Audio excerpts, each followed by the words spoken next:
जी दोस्तों, एक बार फिर मैं हाजिर। कारोबार आपका, रहनुमाई हमारी।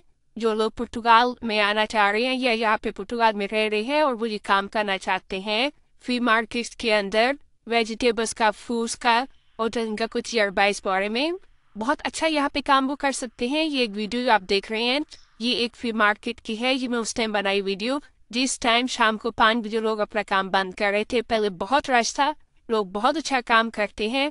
हमारे कई देसी लोग इंडिया, पाकिस्तान, बांग्लादेश और नेपाल के यहाँ पे इस मार्केट्स के अंदर काम कर रहे हैं पूरे पुर्तगाल के अंदर।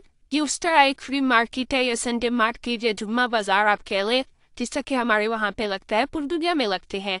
और इसके अंदर बहुत अच्छा काम होता है, बहुत क्वांटिटी में लोग लेके जाते हैं, रेस्टोरेंट्स वाले खरीदते हैं, लोग भी आते हैं, ताज़ा फल मिलते हैं यहाँ पे। लोगों को बहुत शौक है इस तरह उसमें आने का। आप ऐसी वीडियोस को अगर आप देखना चाहते हैं तो आप फॉलो करें, आपको वीडियोस मिलती रहेंगी कारोबार